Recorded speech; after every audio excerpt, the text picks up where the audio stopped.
El día de hoy, hermanos, estudiaremos Colosenses, capítulo 1, de los versos del 1 al 11. Colosenses 1, del 1 al 11. Y daré lectura a la palabra de Dios que dice de la siguiente manera. Pablo, apóstol de Jesucristo por la voluntad de Dios, y el hermano Timoteo, a los santos y fieles hermanos en Cristo que están en Colosas, gracia y paz sean a vosotros, de Dios nuestro Padre y del Señor Jesucristo. Siempre orando por vosotros, damos gracias a Dios, Padre de nuestro Señor Jesucristo, habiendo oído de vuestra fe en Cristo Jesús y del amor que tenéis a todos los santos, a causa de la esperanza que os está guardada en los cielos, de la cual ya habéis oído por la palabra verdadera del Evangelio que ha llegado hasta vosotros, así como a todo el mundo, y lleva fruto y crece también en vosotros, desde el día que oísteis y conocisteis la gracia de Dios en verdad, como lo habéis aprendido de Epafras, nuestro consiervo amado, que es un fiel ministro de Cristo para vosotros, quien también nos ha declarado vuestro amor en el Espíritu, por lo cual también nosotros, desde el día que lo oímos, no cesamos de orar por vosotros y de pedir que seáis llenos del conocimiento de su voluntad en toda sabiduría e inteligencia espiritual, para que andéis como es digno del Señor, agradándole en todo, llevando fruto en toda buena obra y creciendo en el conocimiento de Dios, fortalecidos con todo poder, conforme a la potencia de su gloria, para toda paciencia y longanimidad. Un cristiano consagrado no puede escribir ni una sola frase sin dejar bien claras las grandes creencias que subyacen en todo su pensamiento. Pablo no había estado nunca personalmente en Colosas, así es que tiene que empezar por aclarar el derecho que tiene a escribirles a los colosenses una carta. Lo hace con una sola palabra. Él es un apóstol. La palabra griega apóstolos quiere decir literalmente uno que es enviado. Pablo tiene derecho a escribir porque Dios le ha comisionado para que sea su embajador a los gentiles. Además, es un apóstol por la voluntad de Dios. No tiene esa profesión porque se lo haya ganado o conseguido, sino porque Dios se lo ha dado. No me eligisteis vosotros a mí, dijo Jesús, sino que fui yo quien os escogí a vosotros. Juan 15, 16. Aquí en la primera línea se encuentra toda la doctrina de la gracia. Una persona no es lo que se haya hecho a sí misma, sino lo que Dios la haya hecho. Pablo asocia consigo a Timoteo, al que da un título entrañable. Le llama hermano, título que le da también a Cuarto, Romanos 16, 23, a Sóstenes, 1 Corintios 1, 1, a Apolos, 1 Corintios 16, 12. Lo que se necesita fundamentalmente en el servicio y en el testimonio cristiano es el espíritu fraternal. Para usar una expresión moderna, la primera necesidad del servicio cristiano es que a uno le caiga bien todo el mundo. Timoteo no se nos describe como predicador, maestro, teólogo o administrador, sino como hermano. El que pasa de todo no puede ser nunca un verdadero siervo de Jesucristo. Otro hecho significativo e interesante es que este encabezamiento se dirige a las personas consagradas a Dios, a los hermanos creyentes en Cristo de Colosas. Pablo hizo un cambio en su manera de empezar las cartas. Las primeras las dirigía siempre a la iglesia. Primera y segunda Tesalonicenses, Primera y Segunda Corintios y Gálatas. Fueron todas dirigidas a las iglesias del distrito al que se mandaban. Pero a partir de Romanos, las cartas de Pablo iban destinadas a las personas consagradas a Dios en tal lugar o cual lugar. Así lo vemos en Romanos, Colosenses, Filipenses y Efesios. Conforme Pablo se fue haciendo mayor, llegó a ver más y más claro que lo que importaba eran las personas individuales. La iglesia no es una especie de entidad abstracta, sino que estaba formada por hombres, mujeres y niños individuales. Conforme fueron pasando los años, Pablo empezó a ver la iglesia en términos de individuos, y de ahí su manera de empezar las cartas. Los saludos iniciales se cierran con dos frases colocadas en paralelo significativamente. Escribe a los cristianos que están en Colosas y que están en Cristo. El cristiano se mueve siempre en dos esferas. Está en cierto lugar del mundo, pero está también en Cristo. Vive en dos dimensiones.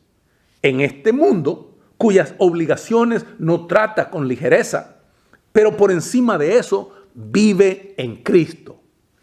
En este mundo puede que se mueva de sitio en sitio, pero donde quiera que esté, está en Cristo.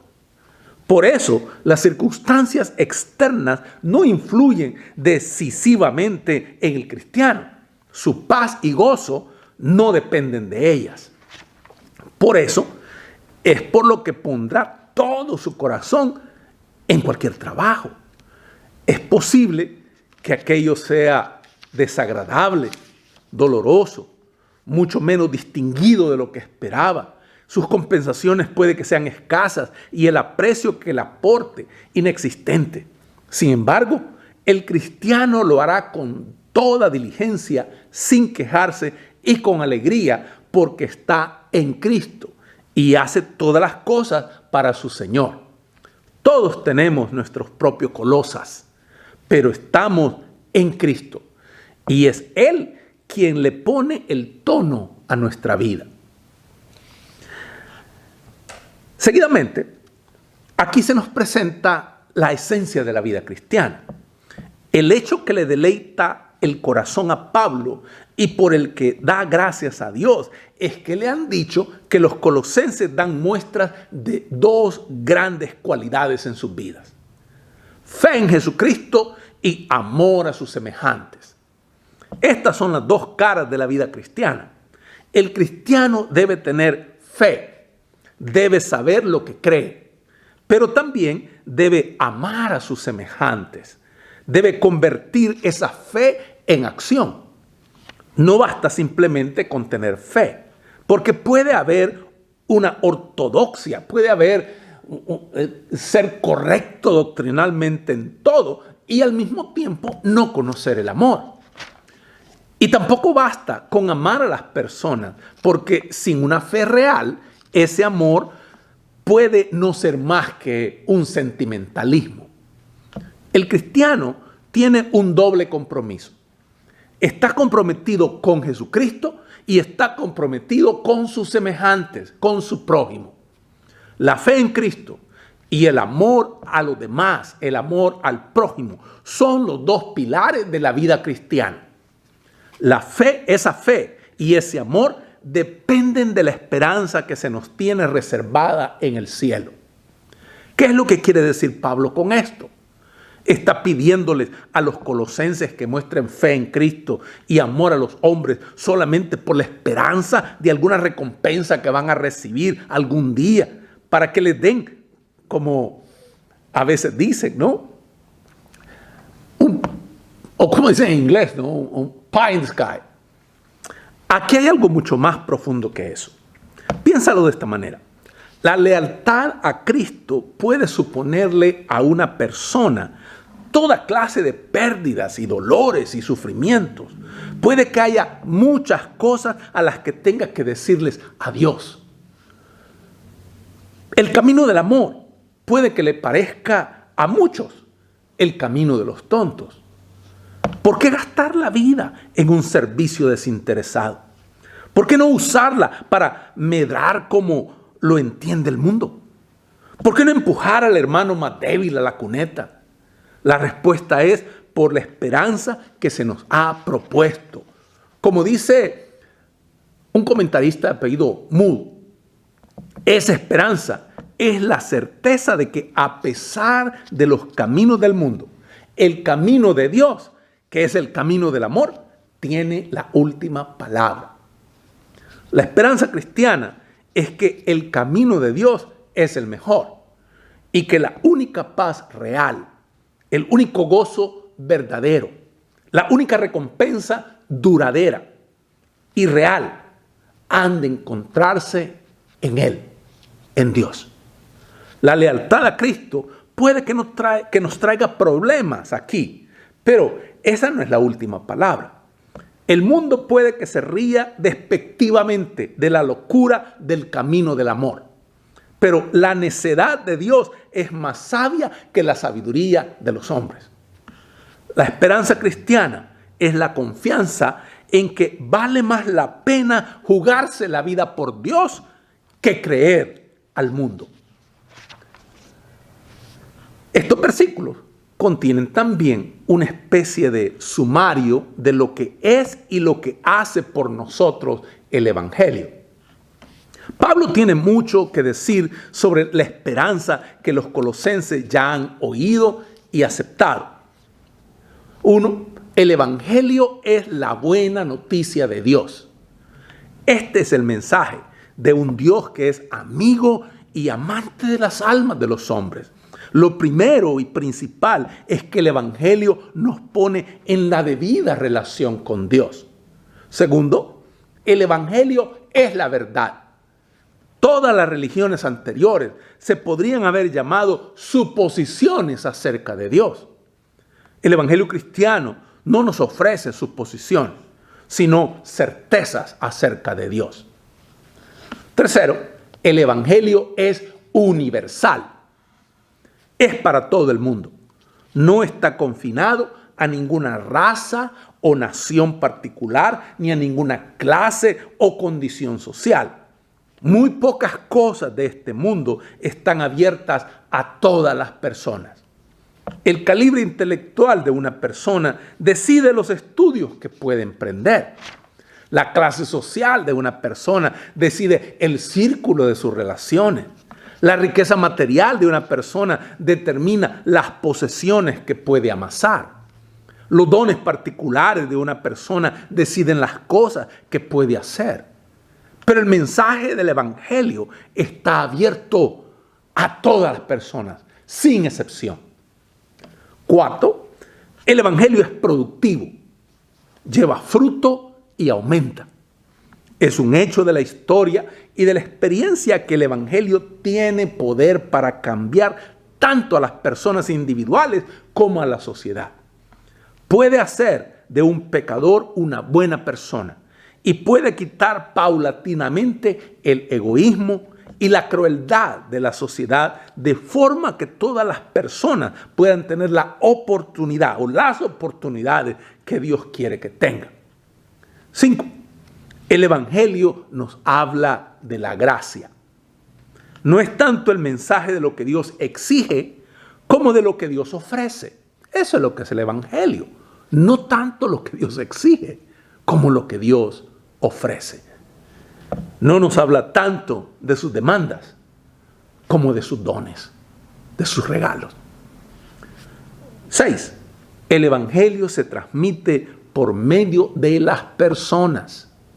Fue Epafras el que se lo llevó a los colosenses. Tiene que haber un canal humano para que el Evangelio pueda llegar a las personas. Y aquí es donde entramos nosotros. El poseer la buena noticia del Evangelio conlleva la obligación de compartirla. Lo que Dios nos ha dado tiene que transmitirse por medios humanos. Jesucristo necesita que seamos las manos y los pies y los labios que lleven su evangelio a los que no lo han recibido todavía. Eso, de hecho, es lo que nos hace orar. Es lo que nos hace buscar más del Señor. Es algo de lo más precioso, el escuchar las oraciones de un santo por sus amigos. Y eso es lo que escuchamos en este pasaje. Bien puede decirse que nos enseña más acerca de la intercesión que casi ningún otro pasaje del Nuevo Testamento. Aquí aprendemos que hay dos peticiones básicas que se han de hacer en la oración. El discernimiento de la voluntad de Dios es la primera, y seguidamente el poder para cumplirla. La oración empieza por pedir que seamos llenos de un conocimiento siempre en aumento de la voluntad de Dios. Su supremo objetivo es el conocimiento de la voluntad de Dios. Se trata no tanto de hacer que Dios nos preste atención, como de que le escuchemos nosotros a Él. No debemos estar tratando de convencer a Dios para que haga lo que nosotros queremos, sino de descubrir lo que Él quiere que nosotros hagamos. Resulta que muchas veces lo que estamos pidiendo es: Dios, acomoda tu voluntad a la mía. Cuando lo que deberíamos pedir es: hágase tu voluntad. El primer objetivo de la oración no es tanto decirle cosas a Dios como escuchar lo que Él nos quiere decir. Este conocimiento de Dios se ha de traducir a nuestra situación humana particular. Pedimos sabiduría y entendimiento espiritual. La sabiduría espiritual es en griego sofía, que se podría describir como conocimiento de los primeros principios. El conocimiento en griego, la palabra es sínesis, que es lo que los griegos describían a veces como un conocimiento crítico, con lo que querían decir la habilidad de aplicar los primeros principios a cualquier situación, dada que se nos pueda surgir en la vida. Así es que cuando Pablo pide que sus amigos tengan sabiduría y entendimiento, está pidiendo que puedan entender las grandes verdades del Evangelio y puedan ser capaces de aplicarlas a las decisiones y las tareas que les sobrevengan en la vida cotidiana. Uno puede que sea profesor de teología y falle en la práctica, que puede escribir uno y disertar acerca de verdades eternas y sin embargo ser nulo para aplicarlas, esas cosas espirituales, o aplicarlas en aquellas circunstancias que le salgan al paso en la vida de cada día. Es necesario que uno pueda hacer la conexión entre lo que uno sabe y cómo aplicar lo que uno sabe en el momento de que las circunstancias en la vida nos traen a nosotros esa situación en la que debamos nosotros saber cómo aplicar la verdad de Dios en aquella situación particular. El cristiano tiene que saber lo que quiere decir el cristianismo, no en el vacío, sino en los asuntos de la vida cotidiana. Este conocimiento de la voluntad de Dios y esta sabiduría deben conducir a la conducta correcta. Pablo pide que sus amigos se conduzcan de tal manera que agraden a Dios. No hay nada en el mundo más práctico que la oración. No es evasión de la realidad. La oración y la acción van de la mano. Oramos no para evadir la responsabilidad de la vida, sino para cumplirlas. Para esto necesitamos poder. Por tanto, Pablo pide que sus amigos sean fortalecidos con el poder de Dios. El gran problema de la vida no es saber lo que tenemos que hacer, sino hacerlo. En la mayoría de los casos, somos conscientes en cualquier situación dada de lo que debemos hacer. Lo difícil es poner ese conocimiento en acción. Lo que necesitamos es poder y lo recibimos mediante la oración. Si Dios no hiciera más que decirnos cuál es su voluntad, podríamos encontrarnos en una situación frustrante. Mediante la oración alcanzamos el mayor don del mundo: conocimiento y poder. Lo que podríamos llamar la parte intercesora de la oración de Pablo, termina con la petición de 3 grandes cualidades. Pide que sus amigos colosenses posean toda fortaleza, paciencia y gozo. Fortaleza y paciencia son 2 grandes palabras griegas que van juntas muchas veces. Fortaleza en griego es hipomone y paciencia es macrotimia. Hay una cierta semejanza y una cierta diferencia entre estas 2 palabras. No sería totalmente cierto decir que siempre se observa en griego esta diferencia, pero sí cuando van juntas. Hipomone se traduce por paciencia en la versión Reina Valera de los 60 que usamos en casi todos los casos, pero no quiere decir paciencia en el sentido corriente de bajar la cabeza y dejar pasar la marea de los acontecimientos sin ofrecer resistencia. No. Quiere decir no solamente la habilidad de soportar cosas, sino la habilidad al soportarlas de cambiarlas en gloria. Es una paciencia conquistadora. Una paciencia conquistadora. Hipomone es la habilidad de tratar triunfalmente cualquier cosa que la vida nos pueda hacer. Macrotimia se suele traducir por longanimidad o por paciencia.